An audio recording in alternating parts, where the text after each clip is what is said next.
Hello and welcome back to the Losses Become Gains podcast. I'm your host, Tara Accardo.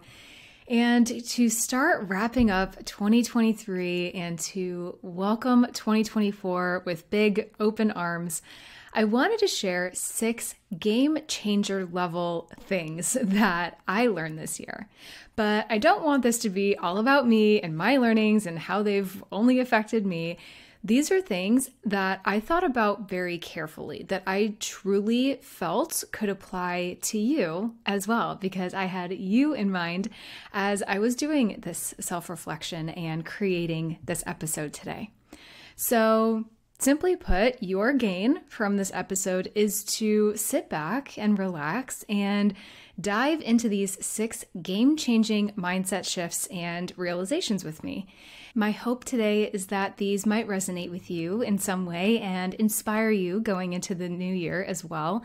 And listen, if nothing else, just to be something to walk away with and think about today.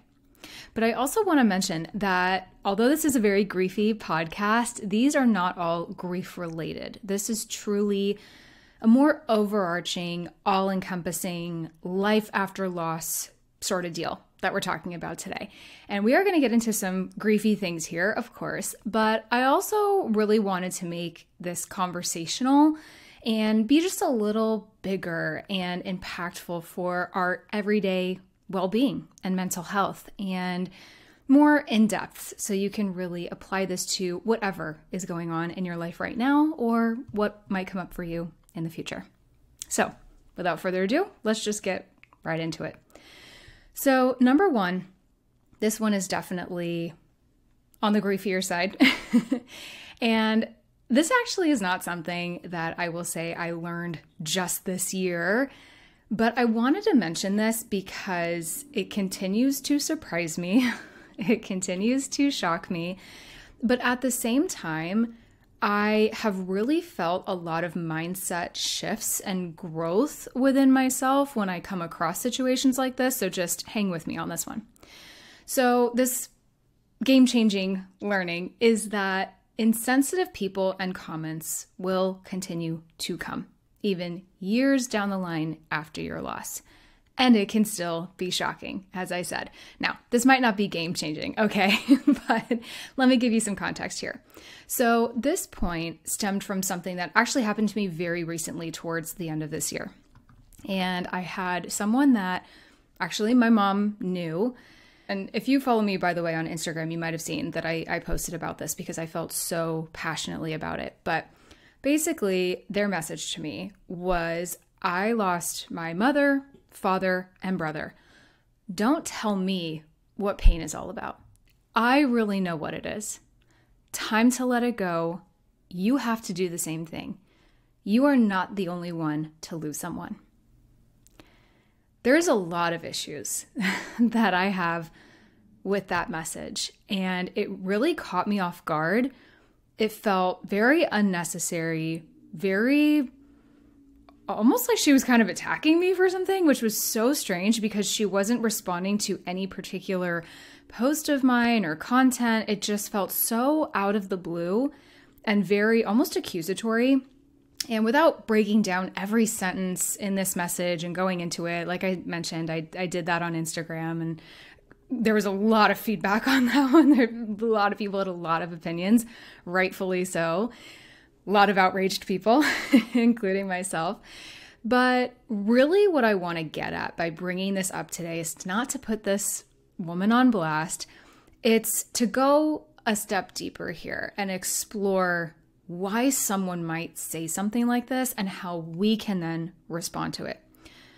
There are a lot of complex people in our lives, in work, in our family, whether or not we can avoid them. There are also a lot of complex people on social media as well. And what it comes down to, that I have found, that I have learned really this year, is understanding that it's less about you, like it's less about us, and more about them and their experiences. Maybe it's things that they were, or probably in this case, weren't able to or allowed to work through. Maybe they come from a different generation or just a totally different upbringing. I've talked about this in previous podcast episodes with, unmet expectations and grief around that. Maybe it's how they were raised or who they were raised by. Things that they're projecting. Maybe she did get triggered by something that I posted and it didn't sit well and it elicited that reaction. Maybe it's something that they are or need to work through, but they haven't even identified what that is yet. Maybe they don't know that internally, right? Consciously. And so there's that point.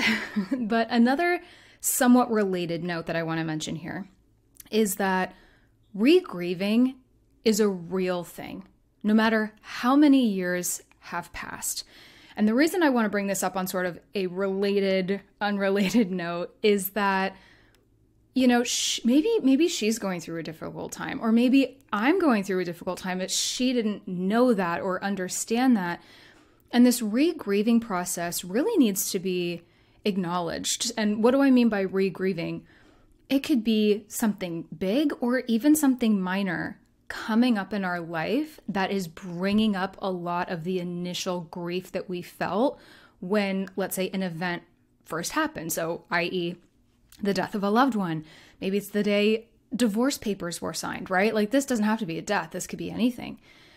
And the thing about sort of re-grieving, not that we're ever sort of out of the grief process, so to speak, we can experience a lot of little deaths, any day of the week, every day.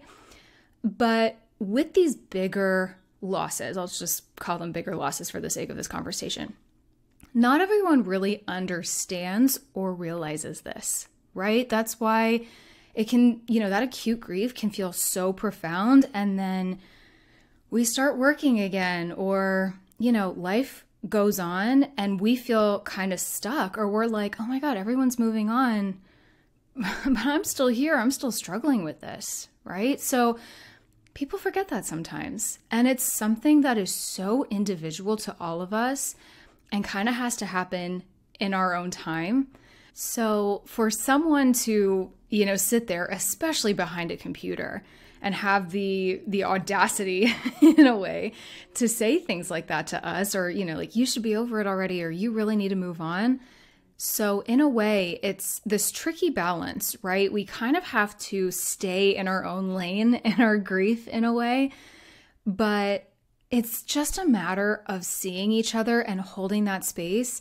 And sometimes there might be a time and place to say something, but sometimes not saying anything can be really beautiful too. And I know that sounds kind of counterintuitive, but it's not necessarily just staying silent and ignoring someone's grief or not acknowledging it, but it's just offering that, hey, here's a hand. I am here to hear you. I am here to listen to you. I am here to see you. And that in and of itself can be so impactful. Because grief it's a very collective thing, but it's also so personal and it doesn't obey timelines. So anyway, if anyone is ever giving you flack or imposing opinions like this on you, remember what I just mentioned. This could be their projections. It could be things that they actually need to work through, or wounds that they have that they haven't dealt with yet. We have no idea. We have no idea where any of this could be coming from. Even everything I just said could be conjecture, right? And honestly, I've come across people in my time that are very close-minded. Their world is very small. Their empathy is seriously lacking. And that often doesn't happen for a reason. That is usually stemming from something. Now, I am not a psychologist or a psychoanalyst or anything like that. I don't want to dig too much into that, but if there's one thing I know, it's that. So, all the more reason to surround yourself with good people. I have talked about this a little bit before, so I won't get into too much detail here on this particular episode, but I've had to phase away from people in my life, people that drained me, people that left me feeling empty, undervalued those that lacked some empathy or more of a want for understanding me and where I had been through. But, while that's highly important, what I'm about to say next is also highly, highly important. That goes both ways. This is not a one-way street. We need to show up for people too, which has also been a big lesson for me in ways that I maybe have or haven't done that. And obviously, as we're grieving, especially if we're in the earlier stages and, or if we have some really deep grief that we're trying to work through, or that acute grief where it's super fresh and new, the scales might not be as even here. That ebbs and flows with life, of course. So disclaimer there. But the point is that we kind of have to realize it's not all about us. We're all here just living, just trying to enjoy life. But identifying toxic relationships or people in our life, and maybe they're not toxic, maybe that's not even the right word, but just looking at who we're surrounding ourselves with and making sure that they are adding value to our life, we are adding to them, that it's this beautiful synchronicity of love and support and understanding, or reevaluating those relationships and our interactions with them. All of that and more is definitely an important part of the process. And more than anything, it is imperative for our mental health, because grief is tough enough, right? Other than having people around us that are, like I said, draining us or making us feel lesser than. We gotta find our people, so to speak, our tribe. But I also want to say here, and I really want to leave this point on a more positive note. People can surprise you in positive ways too, right? It's not all negative. We have to remember our grief doesn't get smaller. Your life, your soul, your happiness has the potential to get bigger. You create new memories that expand your experiences and your outlook of the world. You have to let that happen. You have to be open to that. But that is what can happen after loss. And having the right people around us that can uplift us and be there for us as we're doing this, that is so important. And especially when moments like the holidays, right, that just passed, or anniversaries, or whatever it is that come along, and our grief is all we can feel again. I want to make this clear. It's not because we're moving backward in our healing. It's not because there's something wrong, or that there's something wrong with us, or that we're not capable. It's because this is a complex process that can take us a few steps back sometimes. Or, it can certainly feel that way, even if that's not what's actually happening. But I want to just encourage you, the intensity of our grief, it's not going to last forever. There are going to be moments where it is more intense than others. Of course, like I said, there's an ebb and flow. But you will continue to find color and vibrancy and peace and happiness beyond your grief. I want you to remember that today. But this is also why it can feel very overwhelming to make new decisions this time of year, or think about maybe walking away from people that haven't been the best influence on us. There can be sort of a comfort in that, even though we know it's not the healthiest thing for us, that relationship, that person, whatever.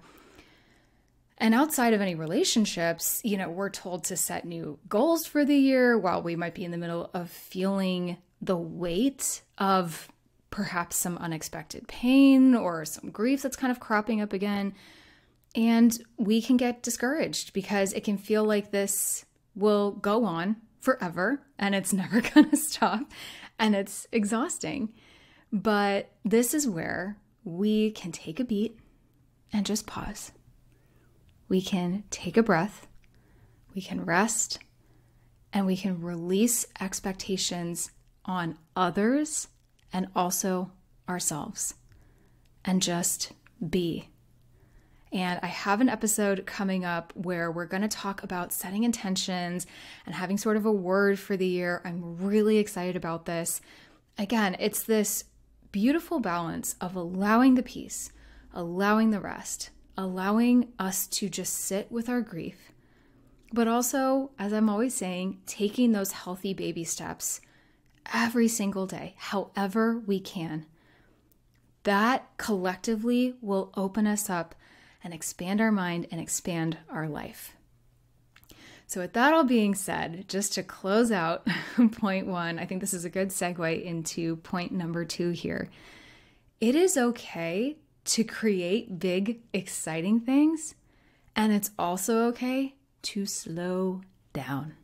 This has been a big learning for me this year. It is all about balance. This year, for me personally, was a very, very busy one. That a lot of that was very self-inflicted. It was busy with work. It was busy with things I was building and creating for Losses Become Gains. I went through 2 different certifications this year, one of which I've talked about this a little on the podcast before, was to become a soul purpose and spiritual life coach. And that was a very eye-opening and very expansive experience and has only benefited me as a coach. But one of the things that we talked about in this program was Ayurveda, which, if you are not familiar, is a traditional medical system of India. And Ayurveda has delineated 3 categories of fundamental principles of the body, mind, and behavior. So what exactly is this? I have a point, I promise. So these 3 categories, they are overarching called doshas. And these 3 doshas are named Vata, Pitta, and Kapha. So why do I bring these up? Let's talk about them really quick. So Vata, which is this air energy, is when we might be going through an ideation phase. Something is kind of weighing on us, or we get this idea. This is very much how Losses Become Gains came to me. I received this download. That's another aspect of this Vata energy. We might receive a download or, something kind of calling to us a little bit. Maybe we're brainstorming, we're tapping into some creativity, there's some big picture thinking going on, there's drafting, envisioning. It's this beautiful ideation creation phase. Okay, so that's Vata. Next is this Pitta energy. This is this fire energy. This is the get up and go. So it's the execution phase of something, taking action, creation, the actual act of creating, delivery, doing, fine-tuning, getting feedback. There's a lot of energy with this Pitta phase. And then there is Kapha. This is more earth energy. So this is sort of a reevaluation phase. There is this sacred pause, which, if you're not kind of familiar with this sacred pause, it is a moment where we stop and release our identification with problems and reactions that we're having to things. So it's just a moment where you do not need to speak or fix or achieve or resist or run away from something, but simply just watch and observe what is going on around you, what is coming to you in this phase.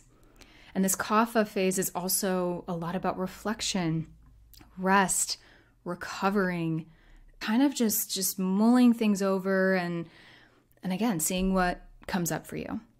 So the important thing to remember is we don't want to be in any one of these phases for too long. And how this ties in with grief is we can often get kind of stuck in one of these phases. So for example, with this, I'll say like the Pitta phase, that energy phase of, the going and doing, a lot of us can get really stuck in that because we are distracting or we're trying to avoid something. So we might be keeping busy with work, trying to keep busy with our family, just whatever project we can kind of throw at ourselves to perhaps not deal with our grief, whether we're doing this consciously or unconsciously, or this is happening in our subconscious. Or maybe we are kind of more in this Kapha phase a little bit where we're kind of maybe dragging our feet a little bit. And I don't mean that in a bad way, right? Grief can really take a lot of energy from us. We need this phase. We need the rest, the relaxation. We need to be able to take a step back and just, breathe, take stock of what has happened to us or to someone we love and how it is now affecting our life. But it's really important that we, again, don't stay in any one of these sort of phases, these places too long. So, for example, if you stay in that vata phase, that kind of ideation phase for too long, you might never get an idea that you have off the ground because you're too busy. It's like you're kind of stuck in the planning and not really taking action on it, right? Meanwhile, if you're stuck in the pitta for too long, this action phase, you're probably going to burn out. And I've definitely experienced some of that this year. This has been a tough balance for me. But conversely, if we stay in that last phase, that kapha phase too long, you'll perhaps feel too low energy to really start anything. And then you can never really, get it off the ground to like make these positive changes for yourself. Those baby steps I'm always preaching, even those don't happen. So this is something, this entire framework and so much more are things that I cover more in my one-on-one coaching and the Intentional Life After Loss membership. And you can find information on both of those in the show notes. But high level, you still might be wondering, okay, what does this mean, Tara? Why do I have to move through these stages, one through the other? Why is this important? When it comes to really just living a life after loss, what I want to communicate here is that it's important that we allow this flow to really come in and out of our lives for a few reasons. So, for example, if you are going, let's say, from this like the vata to the pitta stage, right? A question we might want to ask ourselves is, if you have 1 year left to live, which, listen, if you know grief, if you have seen some grief, if you've seen a loss of a loved one, you know that this could be a reality. What would you focus on? Think about that for a moment. And then from there, we find ways to take those actions. Now, if we are kind of in this pitta phase, that go get 'em, go, action focused phase, and we want to kind of transition ourselves into the kapha to slow down, to relish in what we have created and what we have done, a question we might want to ask ourselves is, how can we relax? How can you create more time and space for you, for your peace, your harmony, your rest? And lastly, if we want to move from this kapha phase to the vata, really starting to create these beautiful things for ourselves, this is one of my favorite questions. What are your dreams? What are your dreams? And this can be a tough question to answer. And again, I want to say here, if you are coming off a new loss or you're kind of re-grieving something, like I said, or you're going through some stuff right now, take this with a grain of salt for the moment, maybe come back to this, but asking ourselves the right questions to really elicit, like, okay, what step can I now take to take some action for me? Give that some thought. What is it that you really want? And you want to visualize for yourself? What do you want to manifest? And then from there, it's turning those thoughts into actions. And whether or not we even realize it, and again, you don't need to put too much thought into this because we naturally move through each of these phases throughout our lives. We are not one or the other. We should and need to give ourselves space to do this. We need to experience all three a lot, all the time. And I just want to say here, you can't do it all, nor should you have to. I struggle with this. I am a person who takes a lot on. I just talked about this in a recent post on Instagram, that especially as an only child, as someone who has lost both parents, I have really felt the need to take on more than I probably ever should. And that can lead to burnout, and that has happened to me. So for me, this was the year of giving myself grace and actually learning how to do that. And I just want to mention here too, I think a lot of the listeners here are women, but I just want to acknowledge this for any women listening, or perhaps any men listening that have some women in your life. Women especially are experiencing burnout like never before. You might be seeing a lot of new year, new you messaging. This podcast episode is coming at the end of a year and on the cusp of a new one, right? I want to elicit a little inspiration here, but there could be a good chance that your feelings of overwhelm and, of course, your grief could actually be burning you out or contributing to some sense of burnout. We often don't realize that, or that our grief can actually be a very main contributor to that. So as much as a new year can be very exciting, and we might feel the need to get a jump on it and plan big and plan ahead and all the things, which I'm not going to lie to you, a part of me does love doing, the little type A part of me. But what we sometimes need is to not get a jump on the new year. Like, you might just need to rest. You might need to just allow space and time for your grief to be seen, to allow for some stillness, to take a breath. And you are so deserving of that, right? Especially towards the end of a year, our brain might just be fried.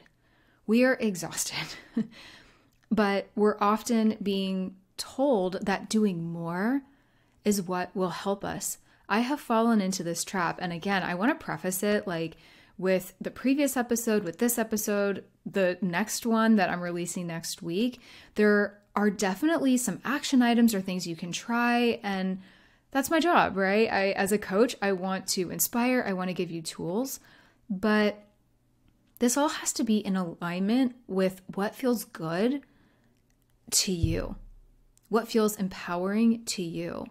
And only you really knows what that is. So, doing a vision board, as I mentioned in the previous episode, and giving ourselves something to be excited for, that's a beautiful practice. And I stand by that wholeheartedly. But equally important is doing things that are in line with what your soul needs right here, right now. And like I said, only you know what that is for you. And we could be told to do self-care and take care of yourself. And you're even going to hear that from me, which I am here for. And I encourage and I try to give you tools and resources to do that. But the thing about self-care is sometimes it is not enough when we are carrying this load, this invisible load of our grief.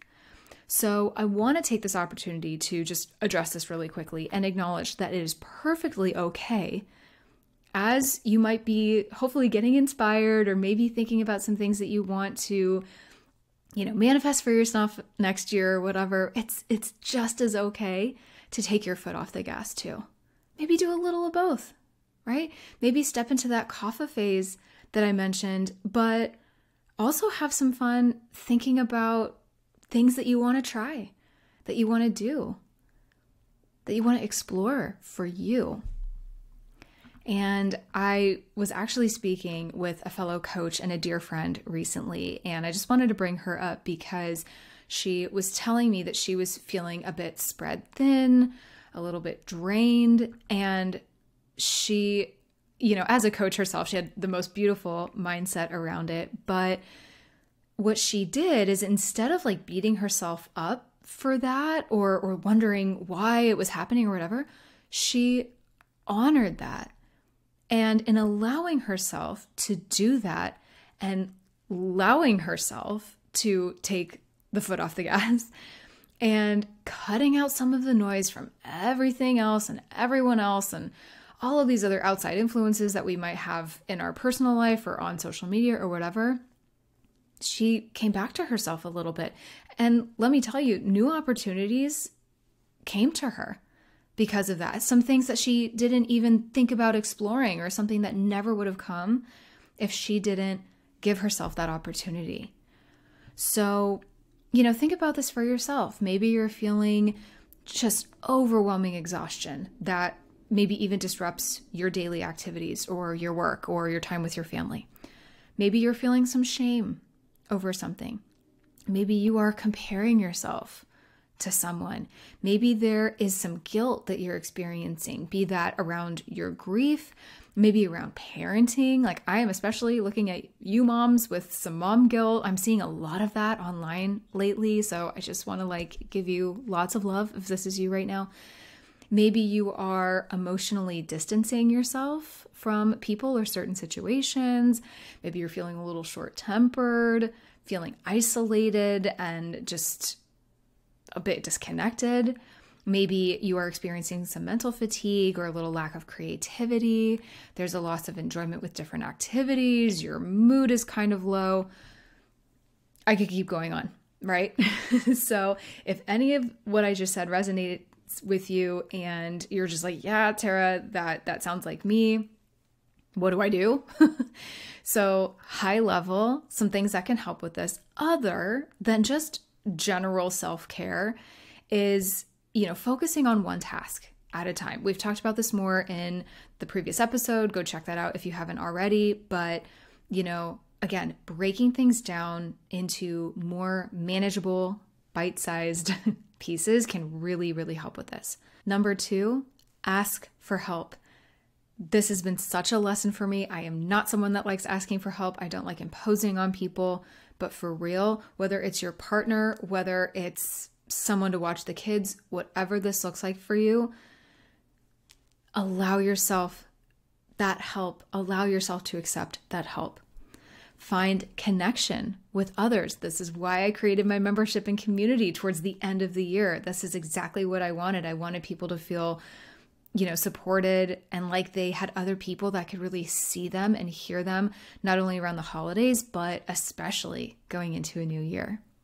Try doing one thing each day to help you relax, whether that is meditation, breath work, getting out for a walk. I talk about those and so much more all the time. However this looks to you, just whatever you can do. Find one thing you're grateful for in each day. Find one highlight in your day, each and every day.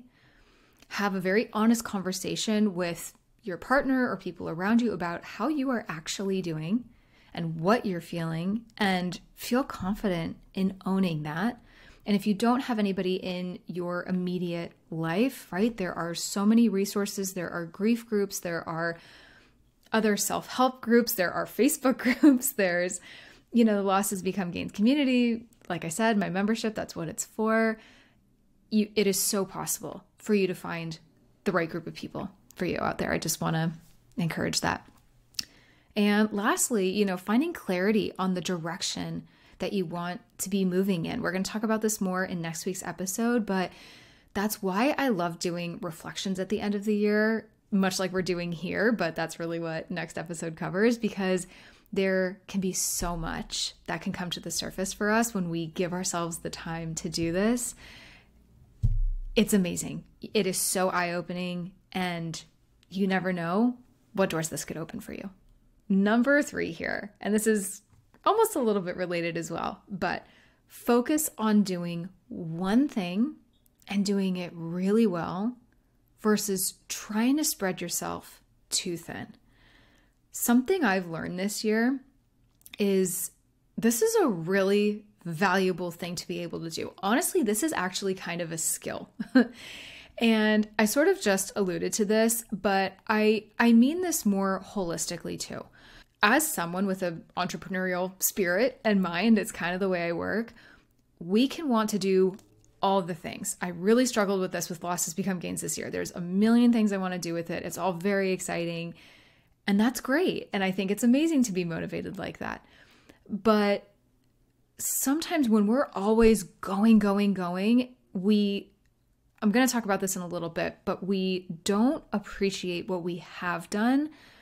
This can lead to a lot of burnout. And sometimes things can not only lead to burnout, but when we spread ourselves too thin, we might not really get to any of it because we end up overwhelming ourselves and then nothing really gets done. Or, it might be a little bit half-baked and it's not really full of our most beautiful, high-quality work because we're just trying to do it all. And there was an expression I heard earlier this year where you can't be pregnant with multiple projects or things at once, right? Like you have to sort of focus in and give birth to one thing at a time.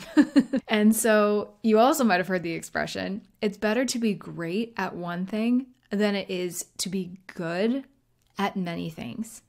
So all of this to say, it's a tricky balance because there is so much beauty in being a multi-passionate being and wanting to do a bunch of different things and trying new things and having outlets in the creativity to do that. That's amazing. So I will never discourage that, especially if you have discovered something exciting and beautiful that lights you up after experiencing a difficult loss, like more power to you. But again, like I was saying a moment ago, it sometimes teeters into that half-baked territory, or it's not as well thought out or executed as it could be. So it's really just remembering, again, you are one person. Whether it's taking care of your family or it's a project at work or whatever, sometimes it's just too much, especially if you are dealing with the heaviness of grief. It is okay not to feel the need to do it all, or just simply not be able to, and just own that proudly. Or for it to take a little more time and a little more patience to get there. And again, more importantly, I'm going to say this again, asking for help. Outsourcing is great. If that's an option for you, I hope you explore that. But what I mean here, what I'm really trying to get at is what is within you. Because when you become great at one thing and you can really hone in and put true quality and thought into that, you're going to discover new opportunities that you never knew existed because you're allowing yourself the chance to do that. And I also want to say, as I just mentioned, we often don't take the time to celebrate the things that we do. And I've talked a little bit about this already, but I just want to say it again. We have to acknowledge those things. If you haven't done this yet this year, I want you to do this right now, or at some opportune time, at least if you're driving or something like that, it's okay. But do this at some point between now and the end of this year. Close your eyes, take that pause we've been talking about, and think about what you have done this year. And if you feel like you haven't done anything or you're just scraping by because your grief has been intense and overwhelming, know that that is okay too. Acknowledge that you've been having a difficult time and acknowledge the fact that you've continued showing up in any way you were able to and in any way that you have this year. I want you to give yourself some well-deserved credit here because that, just the showing up for ourselves and for others, that can be some of the toughest work we ever do, especially in that acute grief when we are really feeling it. That can be some of the most emotionally taxing and exhausting. And we don't often feel like we're doing much or doing enough, but in reality, we are doing everything we can physically and mentally, and that deserves to be recognized. So wherever you are today, wherever you're at, whatever circumstances and adversity life has thrown at you this year and any previous year before this, pause, even pause this episode if you need to, and give yourself the opportunity to do that. Give yourself that gift. Number 4 in this list of things that I've learned this year, cut out the noise and listen to your gut. Y'all, this is something I am still working on. We are so inundated with information, suggestions, recommendations, stimuli, especially on social media. We have to take a step back and cut that out sometimes and get back in touch with literally what thoughts are ours versus another person's. And more importantly, what feels aligned and right for us. If something doesn't feel like a big, beautiful hell yes for you, it's probably a no. Or it's not even just a maybe. It's like, no, if this really doesn't feel aligned, if this really doesn't feel genuine to you, then it is perhaps very likely not for you. And speaking of being genuine, this is also a very important lesson in being as genuine as possible. And I mean that in the way that we come off to ourselves and to other people in this world. What do I mean by that? I see people all the time on social media selling. And listen, as a coach, I have my programs, I have things. I'm going to be selling sometimes too, right? We're all here. We all might have our little hustles, even though I kind of cringe whenever I hear the word hustle now. But we all have things that we want to serve to the world, right? That we want to share with people. That's okay. Much respect. What I mean here is you can tell when it is lacking heart behind it, or that there's like a little bit of desperation behind it. And you can tell when it feels slimy and a little too sales driven, and they're not coming from a place of genuinely believing in what they're offering. Like it's that classic, like it sounds like a used car salesman a little bit. And just to use this as an example, I follow a lot of very successful entrepreneurs. I often find them very inspiring. A lot of their content really speaks to me. I find it interesting. I have a background in marketing, so I follow a lot of kind of marketing specific entrepreneurs who perhaps work in digital marketing, or they sell courses, or, whatever it is that they sell. And it always feels like a hustle in some capacity.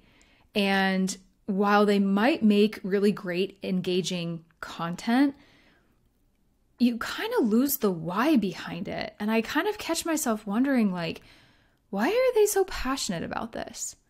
Why is this important to them? I'm not feeling that. I'm not hearing that. I'm not sensing that anymore. Why is what this person is selling going to make a difference in someone's life? How will it make a difference? How will it transform someone's life? Sometimes I've realized this about myself. I'm like, I'm almost too focused on the benefits and what people are going to get. But it's like, what is the transformation then, really? Where is the heart? What is the why behind it? So I think it's always so important to come back to our why. So I encourage you to think about this today. What is your why? And I know this is kind of funny saying this in the same sentence as not trying to be salesy, but I'm just going to mention in my Losses Become Gains daily journal, I purposefully start with this question at the beginning of the journal before you even get into the daily prompts, because that's what you're going to come back to when times get tough. Your why. Your why is your motivation and is what is going to keep you going. So when we cut out the noise and listen to our gut, as I mentioned in the first part of this point, that's what we're doing here. We are pushing everything else to the side for a moment, remembering that we are our own person, our own soul, our own being with our own thoughts and feelings and ideas. Aside from being perhaps a partner or a parent or sibling or whatever other titles we hold, we are here first. And if you're not watching this on video, I am pointing to my heart right now. We can listen to others. We can glean so much amazing inspiration and information from others. I mean, that is literally the purpose of this podcast, right? And what I hope you experience here too. But it's okay to take breaks from that. It's okay to kind of do little detoxes. We have to sometimes. Getting back in touch with who we are at our core, aside from anything or anyone that we've lost. aside from anything that has happened this year or in previous years, and not forgetting any of that, right? It's making it a part of who we are now and our story. But coming outside of all of that for a moment and acknowledging how it has affected us, remembering who you are, and giving that person the love and the attention that you so deserve. So again, if you have not done that yet this year, I encourage you to do this ASAP. It is a very important practice, and we all deserve that self-love. Number 5, take the time to invest in yourself and your growth, your healing, and your education. So this is going to be a little bit of a shorter and sweeter point, but I think it's a good one to remember. Invest in yourself. And I don't necessarily mean a huge financial commitment here either, right? So hear me out on this one really quick. This can be as simple but impactful as a book that perhaps inspires you, a podcast just like this one, perhaps a course or a class where maybe there's like a little bit of a financial output required, but you just know in your gut that it is going to change things for you. Or if nothing else, it's just of interest to you. Maybe it's learning a language or something, right? Maybe it is exploring getting a certification or something cool that will further your growth and development. Maybe it ends up in a career change. You have no idea. But I really implore you to use this opportunity to explore things that light you up and that feel juicy and feel good, and see where that takes you. Get curious about it and kind of who you are now. And listen, it might take you nowhere, but it could also be somewhere greater than you could have possibly imagined. I never thought I would get into the grief space. Obviously, I have said this before, but because I opened myself up to it, it has led me in the greatest directions I could possibly express to you. And I'll be very transparent. I have invested more in myself and my self-development and my education this year than I ever have before in my entire life. So my grief coaching certification, my soul purpose and spiritual life coaching certification. I did a Speak with Soul program with Sahara Rose earlier this year. A grief writing course with 2 renowned authors in the grief space. That was amazing and was so cool. Starting this podcast was a little bit of an investment, but was hands down the most well worth it money I have ever spent on getting this going, so I can, of course, further support and guide you. And that lights me up. That means something to me to be able to do that. Like, this podcast has changed my life, and I know it's going to continue to change my life and broaden my horizons and connect me with even more amazing people. And that you really cannot put a price on, honestly. I've also done a program on how to create digital courses to hopefully bring you something really impactful and incredible next year that I have on my mind. I literally just invested in a manifestation challenge for 21 days that begins on the 1st of the year, like just the other day. I just followed the flow with all of these things. They came into my life. I sat with them. I gave it some thought. I gave it some attention. And I was like, yep, this feels right. I'm going with it. And there were plenty of things too that did not feel aligned. So whatever this is for you, whether it's investing in your healing, your business, your education, your development, be open to what comes to you, and also take the action of taking a moment and maybe thinking about something that might resonate with you and light you up. And if nothing comes to mind, don't worry about it. Don't put that pressure on yourself, because like I said, simply being open, you never know what could come into your orbit. And that, I really hope, sounds exciting to you at the end of the day, because that is such a gift, especially if we have gone through some devastating loss. So finally, last but not least, number 6, breathe and release. I have mentioned breathing probably no less than 5 times in this episode alone, but I don't care. I don't think I can adequately describe how important this is. Between work calls and meetings and family stresses and all the things, we can hold so much tension, not only just in our minds, but like this can show up physically in our shoulders, our neck, and other various parts of our body. Taking a walk, for example, and not just going on a walk for the sake of walking because you know you need to get out of the house or you're trying to lose weight or anything like that, but really just being and enjoying that fresh air. And typically on walks, I will listen to music or a podcast or something like that. But there are times where I will make sure that I maybe just pause it or turn it off for a little bit and just listen to my feet on the pavement or the soccer game that I might be passing or the birds chirping, like really being present and taking in everything around you. Meditation, talk about this all the time. That's another great way to add a little more presence and relaxation into your life. And remember, with meditation, it is not about turning your brain off. There is no pressure to do that. That is not the point. It is, in fact, to allow overwhelming thoughts or things that might be kind of swirling around in your head to come in, give them the time and the attention that they deserve and that they need, and to let it go. And to do that practice over and over and over again. For example, also, if you're working out, making sure that you're not holding your breath, that you're not clenching, that you're not, kind of tense, but you're really breathing through it, making sure your muscles are getting that oxygen that they need, making a concerted effort to really hone in on that breath and release it. And especially remember this, going into a new year. As I've said, we can only control our own thoughts and actions. Those insensitive comments I mentioned earlier are grief avoidant, often tone deaf society.